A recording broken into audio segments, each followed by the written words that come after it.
Hello, YouTube. I'm Vince White. I'm an employment attorney, and we're answering publicly posted questions from YouTube users. This question was posted 11 days ago. My response times, hey. It was posted by YouTube user Jay Hefner, who is, I think, a longtime friend of the channel. And it was posted on our video dated September 4th of 2022, entitled, "Does an employer offering a job back a year after termination mean a case can no longer go forward?" It does not. It does not. And I will read the question now into the record.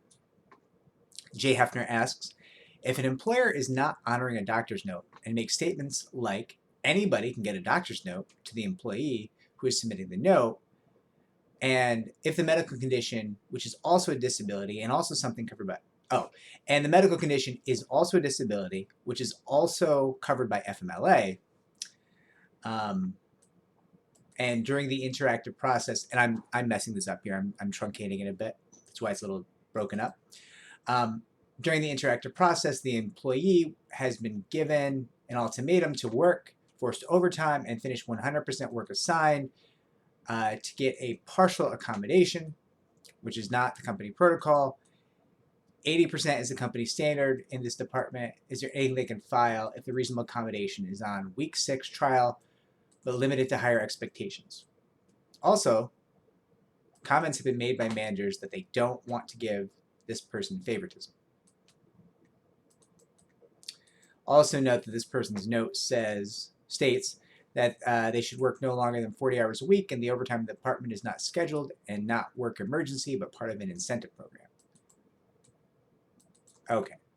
And I apologize. So that question, the way I read it into the record, was a bit confusing, and that's on me. So there's a couple different things going on here that I'll pick out. First and foremost, statements like anybody can get a doctor's note, I would argue are strong evidence of a breach of the reasonable accommodation dialogue, right? It's pretty clear evidence that the employer is riled up and doesn't want to give you your accommodation, which you're certainly going to be due under federal law and may also be due under state and local law. And I have a lot of videos about disabilities and reasonable accommodations and the reasonable accommodation dialogue, so I'm not going to backfill that information here. You can go grab those videos off the channel.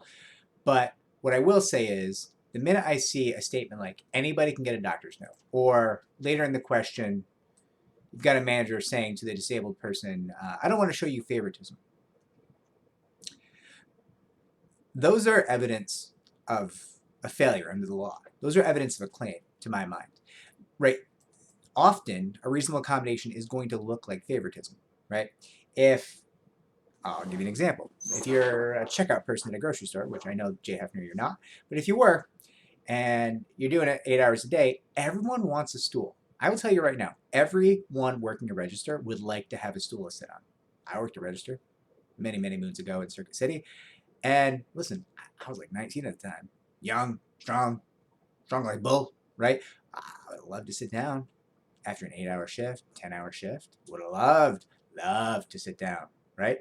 So everybody wants a stool. So if somebody has a disability that requires them to receive an accommodation, which includes them getting a stool at that register, it will look like favoritism. It's not. It's a reasonable accommodation for disability under the law that's required by federal and potentially state and local law. Depending on what state you're in, I can't tell you if it's required by your state or local law. But certainly under federal law, in all 50 states, it's going to be required, right? If you have a disability, you need a reasonable accommodation. In this case, it's a stool. Boom, right? Now, I say all that to underscore the fact that statements like, I don't want to show you personal favoritism, are actually evidence of a failure under the law. I'm not saying that statement is in and of itself a case. I'm saying that that statement is evidence, right, of a line of thinking that will eventually lead to a breach, right? And as much as I would say it's hard to show what lives in the hearts and minds of our defendants in this field, it's through statements like, oh, I don't want to show you favoritism, or anybody can get a doctor's note, that we can demonstrate how someone is thinking, how poorly, frankly, that manager, that owner, that principal, supervisor, how poorly they are thinking, how they have not mastered their duties under the Americans with Disability Act, and how they are failing to engage in the reasonable accommodation dialogue and to give a reasonable accommodation without negative repercussions. Which brings me to the second half of this question. It sounds like your reasonable accommodation has been predicated upon, has been made contingent upon you doing 20% more work than everyone else. That's not how any of this works. Reasonable accommodations do not come with increased quotas. They do not come with a higher standard by which you must be judged, right? That is not how this works. In fact, the actual law requires equal conditions. You must be treated the same as your similarly situated peers, but for the reasonable accommodation that you must receive under the law, which is only being granted to you because you have a disability, which must be accommodated so that you can be happy and successful. And as society has decided collectively, we need you to be happy and successful because our society wants you to work because we're a capitalist country and we want you to be shipping in, right?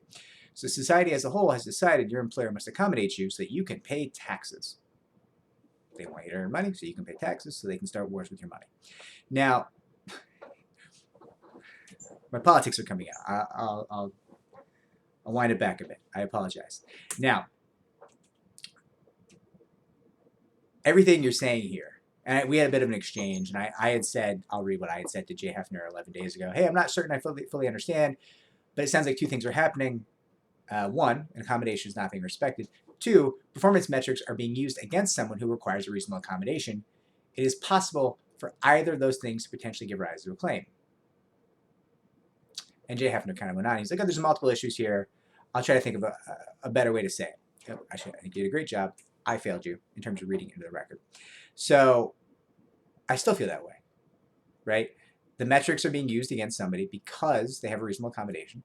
That is a claim to me right there. And there's a lot of comments being made that are evidence of patterns of thinking that would give rise to a claim. So Jay Hefner, if this is you, if this is your situation, I would say I feel confident that you are being wronged, and I hope that this wrong is righted, and I will be cheering for you. And if I can give you follow-up information, I will check the comments down below. And if this was helpful, please like and subscribe. It helps me to help more people just like